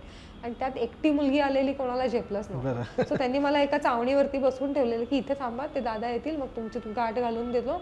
मी 2.5 तास तिथे बसलेले होते. अख्ख्या गावातली लोक येऊन मला बघून बघून जात होती, पण मला कोणी विचारलं नाही ताई घरी येतेस का, तुझ्या जेवणाचं काय, तुझ्या राहायचं काय. पण आणि म्हणजे तो 2.5 तास एकदम फ्रस्ट्रेटिंग होता की आय वॉज नॉट नोईंग की आता ह्यांना कन्व्हिन्स कसं करू की बाबा आज रात्रीची पण तर माझी सोय करायची आहे, मला कुठेतरी झोपायची सोय करा. मग एक दादा आले, त्यांच्याशी मी बोलले. मग समाज मंदिर होतं घराचं, मग त्यांना मी विचारलं मी इथे राहिलं तर चालेल का. ते म्हणाले रात्रीची मुलं झोपतात तिकडे, पण तुला तिथे राहायचं असेल तर आज तुला आम्ही ते मोकळं करून देतो. तर ठीक आहे, तेवढं तर झालं. मग एक मावशी होते, त्या समोरच्या घरामध्ये राहत होतं, त्यांनी मला 2.5 तास तिथे बसलेलं आणि माझे सगळे डिस्कशन ऐकलेलं. शेवटी 7 वाजता त्या माझ्याकडे आल्या, ताई तू तिथे राहू नको, पोरं रात्री तिथे झोपतात, तू माझ्या घरी ये. आणि मग त्यांनी मला त्यांचं घर मोकळं करून दिलं. पण तोपर्यंत गावकऱ्यांना असं होतं एकटी बाई आली आहे, पळून आली आहे का, कशी आली आहे, इथेच का आली आहे, खरंच हिला जायचंय का. आणि मग त्यांच्याकडे माझी राहायची सोय झाली रात्रीची. आणि सकाळचा पण त्यांनी मला चहा नाश्ता करून दिला. आणि लकीली जे दादा माझ्याबरोबर येतील ते म्हणाले, ते पण यायला तयार झाले. त्यांनी मला बर्कीला नेलं आणि दुसऱ्या दिवशी वाशीच्या रस्त्याला लावून दिलं. ते म्हणाले मला माझं काम आहे, मी पूर्ण येणार नाही, मी तुला एक पर्टिक्युलर रिजनपर्यंत दाखवतो की तिथून तुला पायवाट असेल मग तू नॅव्हिगेट करून जा म्हणून. तर त्यांनी मला अर्ध्या रस्त्यापर्यंत सोडलं. तिथून 2 तास परत जंगलातनं मला वाशीपर्यंत एकट्यानेच चालत जायचं होतं. जंगल अफाट जंगल होतं, पण झाला ट्रेक चांगला झाला. म्हणजे तिथे त्या गावाने चांगलं हे केलं, कोऑपरेट केलं. पण मग नंतर वाशीवरनं परत मला पुढे जाण्यासाठी तिथे काही मला हेल्प मिळेल. आणि तिथेही पुन्हा असंच होतं, एक डोंगर रांग मला ओलांडून जायची होती. आणि तिथेही सुद्धा तेच होतं, गावकरी मला म्हणे तू एकटी तर अजिबात जाऊ नको, आम्ही पण जात नाही कारण गवे रेडे आलेत. आणि तो सीझनच असा होता की क्रॉप वॉज रेडी, आणि क्रॉप रेडी असल्यामुळे डुक्कर आणि ह्यांचा गव्यांचा कंटिन्युअस वावर होता. मग तिथे पण कोणी मिळेना. मग शेवटी 4-5 लोकांशी डिस्कस केल्यावर त्यांनी मला एक अल्टरनेट रूट दाखवला जो जंगलातनंच जात होता. एक मला रस्त्यावरनं चालायला नाही लागलं आणि तो क्रॉस करून मी पडसाळीत पोहोचले. तर पडसाळीत मी जेव्हा पोहोचले तर पडसाळीत पोहोचायला संध्याकाळचे 5-साडेपाच वाजले. पडसाळी म्हणजे मुडागडच्या आधीचं गाव. त्या मुडागडाच्या आधीच्या गावामध्ये मी गेले तेव्हा 5:30 वाजलेले. शेवटची ST येऊन गेलेली होती. सगळ्यांचं आता जेवणाबिवणाची वेळ, लोक शेतावरनं येऊन आंघोळ बिंघोळ करून एकदम रेडी. मी गावात पोचले आणि गावात मग माझं रेग्युलर डिस्कशन होतं, मला उद्या मुडागड करायचं आहे आणि पलीकडच्या साईडला जायचं. आता पलीकडच्या साईडला जायचं आहे म्हटल्यावरती असलज म्हणून गाव आहे, तिथे जायचं आहे. मग त्या पूर्ण जवळजवळ एक 4-4.5 तासाचा जंगल वॉक आहे आणि प्रॉपर जंगल, अस्वल बिस्वल असतात तिथे, त्यामुळे एकटं जायचं नाही हे तर 100% होतं. तर गावात कोणी सोबत यायला तयार होईना. बरं आजच्या रात्रीची माझी सोय कुठेतरी मला जेवणासाठी, तर तेही कोणी करायला तयार होईना. बरं मला रात्रीचं जेवण मिळणार नाही आहे, निवारा मिळणार नाही आहे आणि दुसऱ्या दिवशी माझ्यासोबत कोणी यायलाही तयार नाही आहे. गावात येऊन 2 तास मला झाले होते जवळजवळ. आणि म्हणजे बायका अशा लांबून लांबून असं तोंडाला पदर बिदर लावून अशा वाकून बाकून येऊन माझ्याकडे येऊन बघून, आणि एक बेवडा माणूस माझ्या मागे लागलेला, ताई माझ्या घरी चला, ताई माझ्या घरी चला. So it was so annoying situation की good people are not accepting me. They are doubting की हिला काय टाकली बिकलेली आहे का, ही म्हणजे पळून आलेली मुलगी आहे का, हिला घरात घेतलं तर आपल्या मागे पोलीस लागतील का, असं त्यांना समज. आणि बाकी माझी काहीच सोय होत नाही आणि हा परत बेवडा माणूस मागे लागलाय, तर सिक्युरिटीचा पण इश्यू की बाबा मी भले मी मंदिरात राहीन पण हा रात्री मला राहू देईल का, हे पण इश्यूज ना. तर असा विचार करत मी बसली होती. तेवढ्यात एक माझी चांगली सोय झाली, म्हणजे खूप त्याच्या 5-6 वर्ष आधी मी काजिरड्यातनं मुडागड केला होता. तर त्यावेळेस माझ्यासोबत जे गाईड म्हणून आले होते ते आजोबा त्या दिवशी तिकडे काहीतरी कामाने गावात, त्यांनी मला ओळखलं, माझ्या हॅटवरनं त्यांनी मला ओळखलं. आणि मग ते येऊन माझ्याशी गप्पा मारायला लागले आणि मग त्यांनी त्या समोरच्या घराच्या लोकांना सांगितलं ह्या ताई आलेल्या, त्यांचे अजून 4 लोक होते, मी त्यांना या वाटेने वरती घेऊन आलेलो, तर मी त्यांना ओळखतो. मग ही ओळख निघाल्यावरती तिथे एका गावामध्ये कोल्हापूरवरनं पाहुणे मंडळी आलेली होती, त्यातला एक माणूस शिक्षक होता. त्याला थोडासा अंदाज आला की बाई व्यवस्थित आहे, हिला काय प्रॉब्लेम नाहीये. त्यांनी त्याच्या बहिणीचं घर होतं, ते एका मुलीचं घर होतं. त्यांनी तिला सांगितलं ताईंना घरी घेऊन ये, आज रात्री आपल्याकडे निवारायला ठेव, उद्या नाश्ता करून दे तिला आणि तिला जाऊ दे म्हणे. मग त्यामुळे त्यांची माझी एक तर त्या आजोबांची ओळख निघाल्यामुळे जेन्युनिटी वाटली गावकऱ्यांना, आणि त्या शिक्षकांनी थोडीशी माझी दया दाखवून ती माझी सोय केली. त्यामुळे माझी राहायची सोय झाली त्या रात्री. आणि दुसऱ्या दिवशी एक दादा आले माझ्यासोबत, आम्ही मुडागड केला. पुन्हा सेम सीन, एक तासापर्यंत ते माझ्यासोबत आले. 1 तासानंतर पुढे मला 1-1.5 तास स्वतःच चालत जायचं होतं. सो तो रूट पण मी केला. मला जंगली वाईल्ड लाईफचा काही इश्यू नाही आला. अस्वल आम्हाला दिसलं नाही, फक्त ते गेलं त्याचा सगळा अनुभव घेता आला की आता आम्ही यायच्या आधी तिथे अस्वल होतं, आणि ते अस्वल उठून गेलेलं ते जमीन त्याच्यामुळे गरम होती, ती पण आम्हाला अनुभवता आली की ती जमीन गरम होती जनावर बसल्यामुळे. तर ते अनुभव घेता आला, पण ट्रेक चांगला झाला. 4th डेला जेव्हा मी असलजला आले, असलजवरनं मला वेसराफला जायचं होतं, आणि वेसराफवरनं पुन्हा मला लास्ट डेला गगनबावड्यापर्यंत जायचं होतं. वेसराफच्या हॉल्टच्या वेळेस मात्र माझं एकदम पेशन्स संपले. पुन्हा सेम सिच्युएशन. वेसराफ was very well to do लोकांचं गाव होतं, मोठी मोठी घरं, एकदम छान, आणि सगळ्यांकडे गाडी घोडे. I was not welcomed at all. त्यांना असं होतं की मुलगी कशाला आली आहे, आमच्या गावात कशाला आहे. मी जेन्युअनली गावागावात जाऊन फक्त मला तुमच्या ओसरीवरती राहू द्या आजची रात्र, अँड एव्हरीबडी वॉज डिनाईंग, इथे थांबू पण नका, म्हणजे असं सिच्युएशन होते. पुन्हा तेच, म्हणजे एकेका घरी जाऊन 2-2.5 तास मी त्या गावामध्ये थांबले होते. आणि then I was at the verge की अरे नाहीच या लोकांना म्हणजे एंटरटेन करायचं, तर शुड आय गो बॅक, आणि मग मी डिस्कंटिन्यूच करू का आता हा ट्रेक, असा या एजला आलेले. आणि तेवढ्यात पाऊस सुरू झाला, तर मी आणखीन फ्रस्ट्रेट झाले. आता मग पाऊस सुरू झाला म्हणजे मला ओपन स्टेचा पण काही ऑप्शन नाही, मी पूर्ण भिजले सुद्धा त्या सगळ्या सिच्युएशनमध्ये. आणि तेव्हा एक ताई फक्त त्या शेतावरनं येत होत्या, त्यांनी मला बघितलं, तिथे थांबल्या माझ्या इथे. मग मी त्यांना सांगितलं असं असं सिच्युएशन आहे. मग त्या मला म्हणाल्या ताई माझं घर एकदम छोटंसं आहे, मी तुमची खूप सोय नाही करू शकणार, पण तुमची आजची निवाऱ्याची आणि रात्रीची जेवणाची सोय मी करते, तुम्ही याल का माझ्या घरी. मी म्हटलं ताई मला फक्त मला ना आडवं पडायची जागा द्या, मला बाकी काही नको. सो त्यांच्या घरी मी गेले, त्यांनी माझी रात्रीची जेवणाची राहायची सोय केली, दुसऱ्या दिवशीचा नाश्ता पण दिला. आणि त्यांनीच मला एक दादांची गाठ घालून दिली, ज्यांनी मला सकाळी जंगल मार्गे बावड्यापर्यंत आणून सोडवलं. मग बावड्यानंतर दुसऱ्या दिवशी मला जायचं होतं, म्हणजे बावड्यात स्टे करून किंवा पुढे कुर्लीमध्ये स्टे करून ह्याचा दाजीपूर ट्रेक कंप्लीट करायचा होता. पण त्याच दिवशी मला घरून काही मेसेजेस असे आले की नाही घरी यायची गरज आहे, त्यामुळे मग मला ते डिस्कार्ड करून घरी यावं लागलं. पण ते 4 दिवस मी सह्याद्रीतला असं रूप बघितलं गावकऱ्यांचं की when you are not accepted, तेव्हा तुम्ही गावात गेलात तर काय सिच्युएशन होऊ शकते. It is not always that गावकरी तुमच्याशी कोऑपरेट करतील, आणि त्यात त्यांचा दोष नाही आहे, ते जिथे आहेत त्यांचा जो अनुभव आहे त्याप्रमाणे ते तुमच्याशी रिॲक्ट होणार आहेत. सो असे सिच्युएशन, म्हणजे तो ट्रेक तर माझा चांगला झाला, ट्रेक झाला, मला जे रूट करायचे होते ते झाले, मला जो जंगल एक्सपिरियन्स करायचा होता तो झाला. पण it was very toll taking, emotionally खूप चार्जिंग होती ती सिच्युएशन. नॉट बिईंग एक्सेप्टेड, ते पचवणं पण डिफिकल्ट. या घनदाट जंगलातनं प्रवास केला जंगली प्राण्यांचा, असा दुसरा कुठला ट्रेक आहे का जिथं आमने सामने झाले?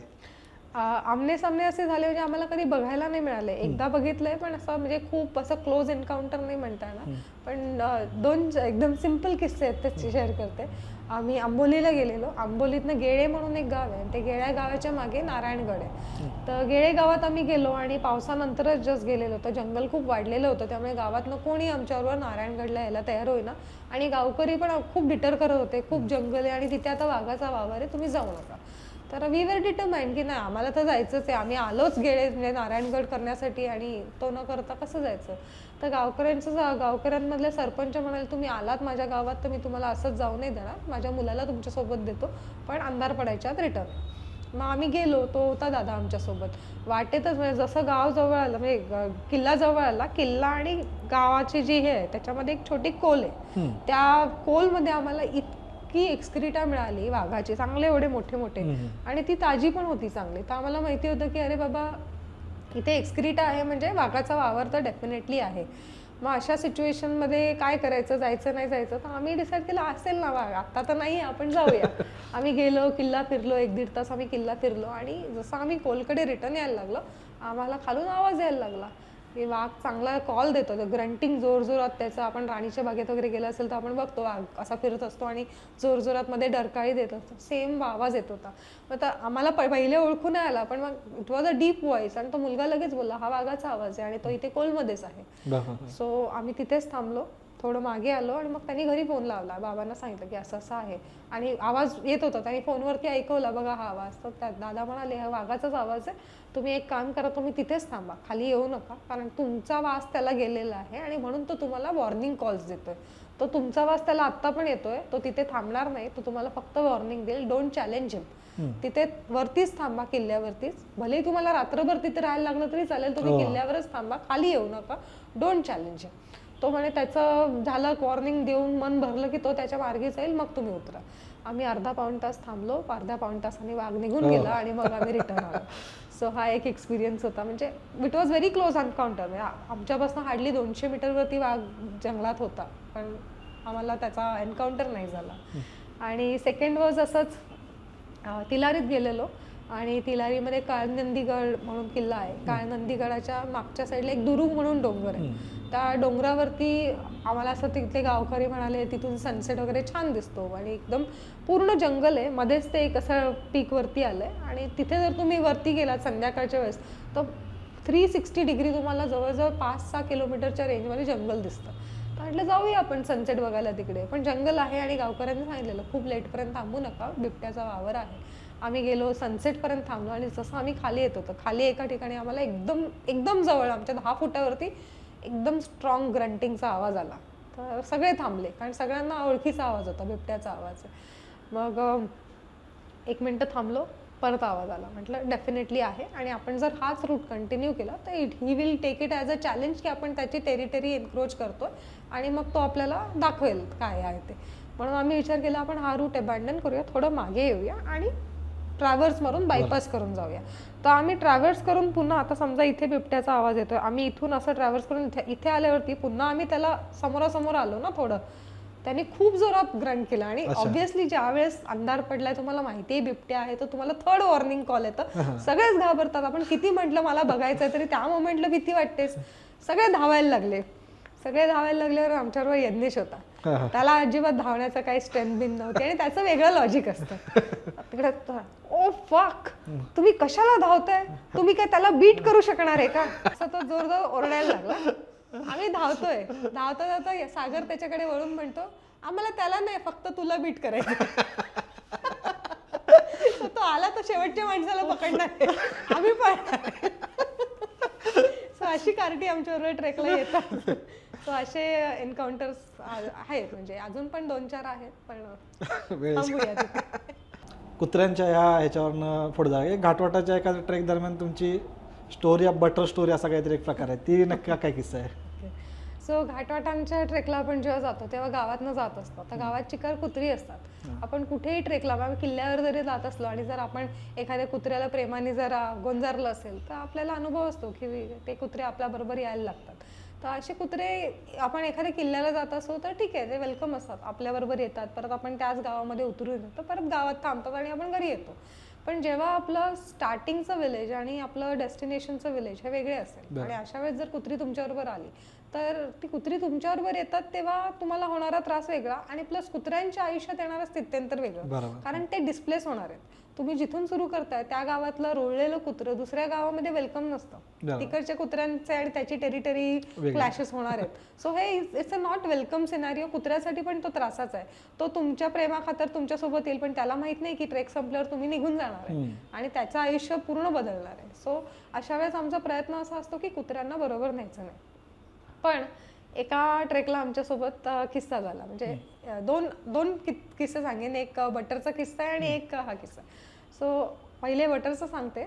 आंबोलीला आम्ही जेव्हा गेलो होतो तर आंबोली रिजनमध्ये, आता आंबोलीचा हनुमानगड साईडचा जर एरिया बघितला तर तिकडची जी व्हॅली आहे ती सगळी ना विकली गेली आहे आणि तिथे रबर प्लांटेशन होतं. त्यामुळे तो एक आता प्रायव्हेट प्रॉपर्टी सारखं झालं आहे. तिकडे जाणाऱ्या सगळ्या वाटा आहेत त्या आता मोडल्या आहेत, कारण कोणीच जात नाही. खाली रबर प्लांटेशन झाल्यामुळे ते प्रायव्हेट प्रॉपर्टी आहे, तिथे आपल्याला परमिशन नाही आहे जायची. पण अजून 2 तिथली गावं अशी आहेत ज्याच्याकडे जाणाऱ्या वाटांना अजून अप्रोच आहे. पण तरी सुद्धा गावची लोक चालत जात येत नाहीत ते लोक, कारण पारपोली घाट आहे तो उतरून मग तिकडून तो रूट झालाय तर बसची सोय असल्यामुळे तिकडूनच जातो. पण आम्हाला ह्या 2 वाटा करायच्या होत्या. सो आंबोली गावात आम्ही गेलो आणि त्यांना विचारलं की कोणी येईल का वाटाड्या. तर तिथले एक दादा तयार झाले, म्हणाले मी पूर्ण तर गावापर्यंत खाली येणार नाही, पण जिथून वाट सुरू होते तिथपर्यंत तुम्हाला आणून सोडतो. तर दादा जसे आमच्याबरोबर यायला तयार झाले, दादा शिकारीला जातात, त्यामुळे शिकारीला जात असल्यामुळे ना त्या गावच्या कुत्र्यांना माहितीये की हे जंगलाकडे चालले म्हणजे शिकारीला जातात. आणि मग शिकारीची हौस सगळ्याच कुत्र्यांना, तर गावातली सगळी कुत्री दादा कधी पण जंगलाकडे जायला लागले की त्यांना फॉलो करतात. अशी 7-8 कुत्री आमच्या सोबत आणि आम्ही पण सगळे श्वानप्रेमी, त्यांना गोंजारतोय, पाणी देतोय, खायला देतोय, त्यामुळे ते पण हौशेने येत होते. जसं आम्ही अगदी रिजला पोहोचलो आणि दादांनी आम्हाला सांगितलं की आबा इथून तुम्हाला असं उतरायचंय, खालच्या टप्प्यात तुम्ही जाल आणि पुढे गावाला पोहोचा. हा त्यांनी रूट आम्हाला सांगितला आणि हा इथून तुम्ही जा, मला माझी कामं आहेत, मी काही येऊ शकणार नाही दिवसभरासाठी. म्हटलं ठीक आहे. दादा जसे वळाले सगळे कुत्रे त्यांच्याबरोबर गेले, पण एक पांढरा कुत्रा होता तो काय आमची पाठ सोडेना. त्याला आम्ही दगड मारली, त्याला हाकलवलं, 1 किलोमीटर मागे जाऊन दादांपर्यंत त्याला सोडलं, दादांनी त्याला धरून ठेवलं, तरी तो काय ऐकेना. त्याला आमच्याच सोबत यायचं होतं, त्याने दादाच्या हाताला हिसका दिला आणि परत आमच्या मागे आला आणि आम्ही उतरलो तसं आमच्या बरोबर खाली उतरलो. आता एवढं हकलून पण येत नाही तर आम्ही म्हटलं जाऊ दे ना, आपण चढूनच येणार आहे ना, आम्ही बाजूच्याच वाटेने परत चढून येणार होतो, तर येऊ दे याला, आपण घेऊन येऊ. पण रूट बऱ्यापैकी अवघड निघाला आणि रूट बऱ्याच ठिकाणी मोडला होता, त्यामुळे रूट शोधत आम्हाला उतरायला बराच उशीर झाला. आम्ही खालच्या गावात पोहोचलो तोपर्यंत आमच्याबरोबर होता कुत्रा कायम सोबत असायचा. गावात गेलो, गावात आल्यावरती आम्ही वरती येण्यासाठी जे दुसरा रूट निवडलेला त्यासाठी आम्ही गाईड विचारायला सुरुवात केली, तर कोणी यायला तयार होईना की ते आता 15 वर्ष तरी तिथून कोणी गेलेलं नाहीये, त्यामुळे ती रूट राहिलाच नाही, कोणाला रूटच माहित नाही. आम्हाला यायला काही प्रॉब्लेम नाही पण रूटच माहित नाही तर आम्ही कसं येणार. सो देन वी डिसाइडेड की आता काय करायचं. त्यामुळे तुम्हाला एकच ऑप्शन आहे, एक तर तुम्ही आला त्या रूटनी परत वरती जा किंवा मग इथून रिक्षा करा आणि जा. मग आम्ही विचार केला कशाला परत रूट रिपीट करायचा, आपण रिक्षाने जाऊया. मग त्या कुत्र्याचं काय करायचं, त्याला तर डिस्प्लेस करायचं नाही. मग आम्ही त्याला रिक्षात भरला. जशी रिक्षा सुरू झाली हा कुत्रा उडी मारून बाहेर. मग आता त्याला टाकून पण जाईना. मग शेवटी आम्ही डिसाईड केलं की नाही आता आपण आयदर आल्या वाटेने जाऊया किंवा मग आपणच आपली रूट शोधायचा प्रयत्न करूया. मग जसं आम्ही गावाच्या बाहेर निघायला लागलो तेव्हा एक तिथे दादा होते, ते म्हणाले मला अर्ध्यापर्यंत वाट माहिती आहे, मी अर्ध्यापर्यंत तुम्हाला येतो, तिथून पुढे आपण बघूया, आपल्याला मिळाली तर ठीक आहे, नाही मिळाली तर मग आपण तिथे डिसिजन घेऊ, पाहिजे तर परत थोडं खाली येऊन मग आधीच्याच वाटेला लागू. आम्ही ओके म्हटलं. मग हा कुत्रा आमच्याबरोबर पुन्हा निघाला, तो आणि आम्ही 5 जण आणि दादा असे आमची रूट सुरू झाला. 1.5 तास आम्ही चढून गेल्यानंतर जिथपर्यंत रूट दादांना माहित होता तो रिजन आला, त्याच्या पुढचा रूट दादांना माहित नव्हता. तर ते म्हणाले इथून पुढे मला माहित नाहीये, माझा अंदाज असा आहे की तो इकडून असा वरती जातो रूट. पण मग आम्ही जसं अजून थोडं पुढे गेलो वाट संपली आणि पूर्ण जंगल लागलं. मग एका ठिकाणी थोडंसं मोकळं वाटत होतं, दादा तिकडे जसे जायला लागले तसा हा कुत्रा थांबला आणि जोरजोरात भुंकायला लागला. मग दादा पुढे गेलेले ते लगेच मागे आले, ते म्हणतात नाही ताई पुढे पूर्ण जाळी आहे. तोपर्यंत ह्यानी काय केलं, करवंदीची एक मोठी जाळी होती त्याच्यात मागून कसा तरी घुसून पलीकडे गेला आणि तिथून जोरजोरात भुंकायला लागला. मग आमच्या लक्षात नव्हतं आलं, पण दादा म्हणाले हा कुत्रा बोलवतोय तिकडे काहीतरी असणार. त्यांनी तो थोडंसं फांद्या वाकवल्या, पलीकडे गेले तर त्यांना तिकडे पायऱ्या दिसतात. मग त्यानंतर तो पूर्ण रूटला आम्हाला रूट दाखवता, जिथे आम्ही रॉंग स्टेप घ्यायचो तो तिथे थांबायचा, मागे वळायचा, भुंकायचा आणि करेक्ट रूटला. आणि त्या पदरावरनं वरती जवळजवळ 1.5 तासाचा रूट त्यांनी लीड केला आणि आम्ही त्याला फॉलो करत वर आलो. सो त्या दिवसापासून बटर आमचा इतका फेवरेट झाला की आता आंबोलीला जर आम्ही गेलो तर बटरला भेटायला आम्ही डेफिनेटली जातो. आणि गावातही म्हणजे तो किस्सा एवढा फेमस झाला की तिथली गावची लोक पण म्हणतात अरे बटरचे पाहुणे आले. म्हणजे हे कोण लोक आहेत, हे बटरला भेटायला येणारे लोक आहेत. म्हणजे आम्ही ट्रेकर म्हणून नाही तर बटरचे पाहुणे म्हणून गावात फेमस झालं. आणि त्याचं नाव बटर का, तर त्याचा कलर जर तुम्ही बघाल हा बफ कलरचा कलर आहे. आपला बटर खायचा जो सकाळी कोकणामध्ये ना चहा बरोबर खारी बटर असा नाश्ता केला जातो, तो बटर जसा दिसतो तसा तो दिसतो. आणि लहान पिल्लू जेव्हा तो आणला होता त्याला ते बटर खायला सकाळी सकाळी फार आवडायचं. म्हणजे जो कोणी बटर खायला बसेल त्याच्यात तो समोरच जाऊन बघा मला दे करून, म्हणून त्याचं नाव बटर पडलं. तर असा आमचा एक कुत्रा पण आता मित्र आहे आणि त्याला भेटायला आम्ही वर्षातनं 2 वर्षातनं एकदा तरी फेरी करतोच. दुसरा किस्सा आहे दुसरा किस्सा आपण घेऊया. तो हा झाला एक चांगला पॉझिटिव्ह एक्सपिरियन्स कुत्र्याबरोबर. एक निगेटिव्ह एक्सपिरियन्स, आम्ही पेठला गेलेलो. पेठ किल्ल्यावरनं आम्ही कौल्याची धार करणार होतो आणि नंतर आम्ही कळकराई मार्गे चौदरवाडीला उतरणार होतो. म्हणजे आमचं स्टार्टचं गाव होतं आंबिवली आणि आमचं एंडचं गाव होतं चौदरवाडी. या 2 वाड्यांमध्ये 5-6 किलोमीटरचं डिस्टन्स आहे, बऱ्यापैकी मोठं डिस्टन्स आहे. आम्ही आंबिवलीतनं निघालो, तिथूनच 2 कुत्रे 3 कुत्रे आम्हाला फॉलो करत होते. आम्ही त्यांना विचार केला की चला पेठेच्या वाडीला गेलो आपण की तिथे आपण त्यांना डिस्ट्रॅक्ट करू आणि मग आपण कौल्याच्या धारेला लागू. पण पेठेच्या वाडीला आम्ही गेलो तिथपर्यंत त्याच्यात आणखीन पेठेच्या वाडीचे कुत्रे ऍड झाले आणि असे 7-8 कुत्रे आमच्या मागे यायला लागले. त्यात एक छोटं कुत्र्याचं पिल्लू होतं, एक लंगडी कुत्री होती. तरी आम्ही त्यांना खूप डिटर करत हाकलत जेव्हा आम्ही कौल्याची धार चढायला लागलो तोपर्यंत आमच्यावर मागे 5 का 6 कुत्री राहिली. त्यात ती लंगडी कुत्री आणि ते पिल्लू हे दोघं होतेच. तरी आम्हाला वाटलं चला धार चढता जसा असेंड लागेल तिथे ते डिटेर होतील आणि जातील. आम्ही खूप हकलत होतो त्यांना. 1 किलोमीटर मागे जायचे, परत आम्ही रॉक पॅच पर्यंत आलो की परत आम्हाला कॅच करायचे, असं चालू होतं. मग आम्ही फायनली गिव्हअप केलं, म्हटलं येतात तर येऊ दे. पण 5 कुत्र्यांना आपल्यासोबत घेऊन जायचं, ते पण उन्हाळ्याच्या सीझनमध्ये, म्हणजे आमचं वॉटर आणि फूड दोन्ही आम्हाला शेअर करायला लागलं, रॅशनिंग आलं. मग तिथूनच आमचे अडचणी वाढायला सुरुवात झाली. पहिले तर कौल्याची धार म्हणजे एक नॅरो रिज आहे, दोन्ही साईडला फॉल आहे आणि हे कुत्रे 1 नंबर बेशिस्त होते. कोण तिथे चढतंय त्याच्या 2 पायाच्या मधून घुसतंय, मध्ये रॉक पॅच आलं, आम्ही रॉक पॅचला बिथरून जातोय, हा मावरून चढतोय, वर येऊन सगळी रेती डोळ्यावरती पाडतोय, हे असे धंदे त्यांचे चालू होते. धक्का देत घुसत बिसत, त्यांना कुठे काय आवाज आला की धावत सुटले जंगलात, अशी मजा चालू होती. ते कौल्याची धार लास्ट पॅचला आपण जेव्हा येतो ना तिकडे रॉक पॅच आहे, बऱ्यापैकी 10 फुटाचा रॉक पॅच आहे. ह्या कुत्र्यांना काय तर रॉक पॅच चढता येईल आणि खाली सगळी बसून एक सुरात रडायला लागली. मग एकेकाला आम्हाला तो उचलून रॉक पॅच चढवायला लागला. वर गेल्यावरती पण जवळजवळ 2.5-3 किलोमीटरचा फ्लॅट वॉक आहे कळकराईकडे उतरण्यासाठी. तर त्या फ्लॅट वॉकवरती पुन्हा काय झालं, हे थकले, एवढा वॉक करून आले ते थकले आणि उन्हाळ्यासारखा दिवस होता. मग आम्ही लंच ब्रेक घेतला, तिथे आमचं रॅशनिंग आम्ही शेअर केलं, पाणी शेअर केलं. त्याच्यानंतर आम्ही खाली उतरलो, पायरीच्या घाटाने आम्ही खाली उतरलो. कळकराईला जाईपर्यंत संध्याकाळी 5 वाजले. तोपर्यंत त्या सगळ्यांचे स्टॅमिना संपला होता आणि कुत्रे अक्षरशः ढेपाळले होते, त्यांना एवढा वॉक झेपला नाही. आणि बरे कळकराईला आल्यापर्यंत कसं तरी आम्ही त्यांना तिथपर्यंत पोहोचवलं. त्यातले 3 कुत्रे तिथेच राहिले, पण ती एक लंगडी कुत्री आणि एक दुसरा कुत्रा, दोघं काही ऐकायला तयार होईना. आम्ही जसं उतरायला लागलो नाळेच्या वाटेने तिथपर्यंत ते आमच्या मागे आले. त्यातला तो कुत्रा तरी चालत होता, त्या कुत्रीचा तिथे स्टॅमिना संपला आणि ते तिथेच बसली एका दगडावरती आणि त्याच्या पुढे तिला चालायला काही स्टॅमिना राहिला नाही.